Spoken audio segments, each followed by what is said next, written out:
నమస్కారం. మానిఫెస్ట్ తెలుగుకు స్వాగతం. ఈరోజు మనం ఒక చాలా వ్యక్తిగత విషయం గురించి మాట్లాడుకుందాం. అంటే చాలా సంవత్సరాలుగా తెలియకుండానే పదే పదే చేసిన ఒక తప్పు గురించి. అవును, ఇది ఏదో తెలివితేటలు లేకపోవడం కాదు, లేదా క్రమశిక్షణ లేకపోవడం కూడా కాదు. అస్సలు కాదు. ఇది కేవలం ఒక చిన్న పొరపాటు, కానీ అది మనల్ని ఏళ్ల తరబడి ముందుకు వెళ్లకుండా ఆపేస్తుంది. ఆ తప్పు ఏంటంటే మనం సన్నద్ధమవ్వడాన్ని, అంటే ప్రిపరేషన్ని ప్రోగ్రెస్ అంటే పురోగతి అని భ్రమపడ్డడం. ఒకప్పుడు నా జీవితంలో ఏదైనా మార్పు తీసుకురావాలని చాలా సీరియస్గా ప్రయత్నించేవాణ్ణి. దానికి సంబంధించి ఎన్నో వీడియోలు చూడటం, పుస్తకాలు చదవడం, నోట్స్ రాసుకోవడం, కొత్త కొత్త ప్రణాళికలు వేసుకోవడం, ఇవన్నీ చేసేవాణ్ణి. బయటి నుంచి చూసేవాళ్లకి అది నిజమైన పురోగతిలా కనిపిస్తుంది. నిజానికి మనకు కూడా అలాగే అనిపిస్తుంది. ఎందుకంటే మనం ఏదో ఒకటి చేస్తున్నాం, చాలా చురుగ్గా ఉన్నామనే ఫీలింగ్ వస్తుంది కదా. కరెక్ట్. ఆ బిజీగా ఉన్నామనే భావన. కానీ సంవత్సరాలు గడిచినా నా జ్ఞానమైతే పెరిగింది, కానీ నా జీవితంలో పెద్దగా మార్పేమీ రాలేదు. అప్పుడు నెమ్మదిగా అర్థమైంది. ఏమని? నేను చేస్తున్నది పురోగతి కాదు, కేవలం పురోగతి కోసం సన్నద్ధమవ్వడం మాత్రమే అని. ఇంతకీ ఆ సన్నద్ధత ఎందుకు అంత సౌకర్యంగా ఉంటుంది? ఎందుకు మనం అక్కడే ఆగిపోతాం? మంచి ప్రశ్న. ఏంటంటే నేర్చుకోవడం, ప్రణాళిక వేయడం, ఇలాంటి పనులు మనకొక రకమైన సంతృప్తినిస్తాయి. కాని వీటికి నిజమైన నిబద్ధత అవసరం లేదు. నిజమే.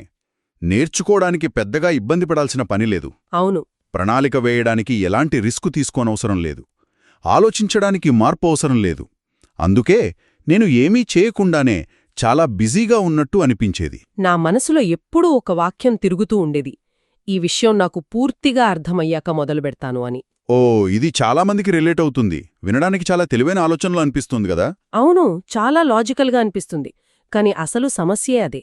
ఆ పూర్తిగా అర్థమయ్యే క్షణం అనేది ఎప్పటికీ రాదు. ఎందుకని? ఎందుకంటే స్పష్టత అనేది పని మొదలుపెట్టకముందు వచ్చేది కాదు, అది పని చేయడం వల్ల వచ్చేది. అంటే నేను రివర్స్లో ఆలోచించేవాణ్ణనమాట. ముందు ఆత్మవిశ్వాసం రావాలి, ఆ తర్వాత యాక్షన్ తీసుకోవాలి అని. ముందు స్పష్టత రావాలి, తర్వాత పని మొదలుపెట్టాలి అనుకునేవాణ్ణి. కాని వాస్తవంలో పని మొదలుపెట్టాకే ఇవన్నీ వస్తాయి. స్పష్టత, ఆత్మవిశ్వాసం అన్నీ. ఇది ఇంకో సమస్యకు దారితీసింది. అంతులేని ఎంపికల ఉచ్చు. Analysis paralysis. అంటే మనం ఎంత ఎక్కువ నేర్చుకుంటామో మన ముందు అన్నీ ఎక్కువ మార్గాలు కనిపిస్తాయి. అవును, వేర్వేరు పద్ధతులు, వేర్వేరు టెక్నిక్స్, వేర్వేరు అభిప్రాయాలు. ఇవన్నీ మనకు సహాయపడతాయని అనుకుంటాం. కాని నాకు అవి సహాయపడటానికి బదులుగా నన్ను మరింత గందరగోళానికి గురిచేశాయి. ఏది ఎంచుకోవాలో తెలియదు.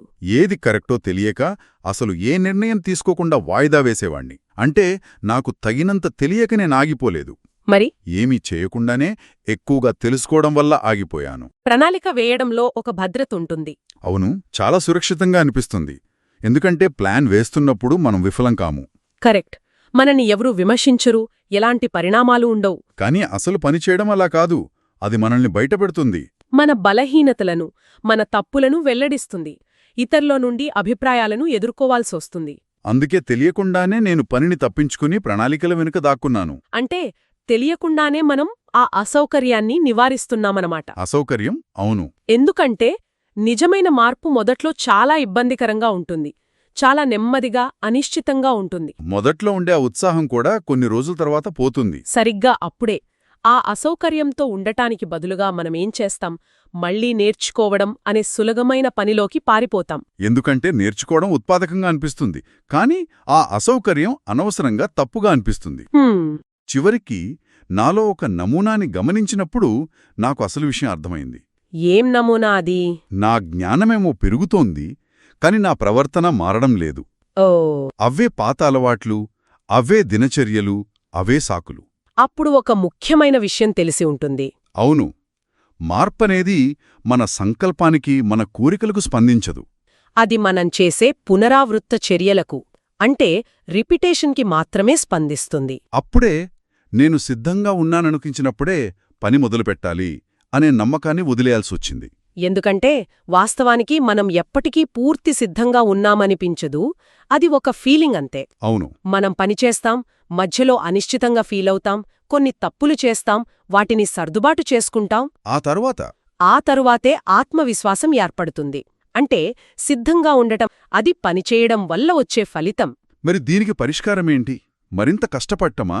ఇంకా ఎక్కువ సమాచారం తెలుసుకోవటమా? కాదు. పరిష్కారం ఒక్కటే. మనం చెయ్యాలనుకుంటున్న పనిని చాలా చాలా చిన్నదిగా మార్చుకోవడం. ఎంత చిన్నదిగా? కొంచెం అసౌకర్యంగా ఉన్నా సరే సులభంగా చేయగలిగేంత చిన్నదిగా మార్చుకోవడం. ఆ చిన్న అడుగులు ఎందుకు పనిచేస్తాయి?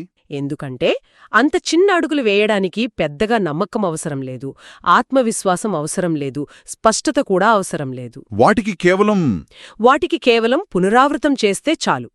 ఆ రిపిటేషన్ నెమ్మదిగా మన ప్రవర్తనను మారుస్తుంది, మన గుర్తింపును కూడా మారుస్తుంది. నేను ఎప్పుడైతే సిద్ధంగా ఉండాలనే ప్రయత్నం ఆపానో అప్పుడు మార్పులు చాలా నిశ్శబ్దంగా మొదలయ్యాయి. అద్భుతమైన ఫలితాలు అవేమీ ఉండవు. అవును, నాటకీయ ఫలితాలు ఏమీ లేవు. కేవలం చిన్న చిన్న పనులను పదే పదే చేయడం అంతే. నెమ్మదిగా నా జీవితం దానికి స్పందించడం ప్రారంభించింది. అంటే నిజమైన పెరుగుదల అంటే మీకు ఎంత తెలుసు అనడంలో లేదు. మరి దేనిలో ఉంది? మీకు స్పష్టత లేనప్పుడు మీరు ఏమి చేస్తారు అనేదానిలో ఉంది. అనిశ్చితంగా ఉన్నప్పుడు కూడా పనిచేయడం, విసుగుగా ఉన్నప్పుడు కూడా కొనసాగించడం.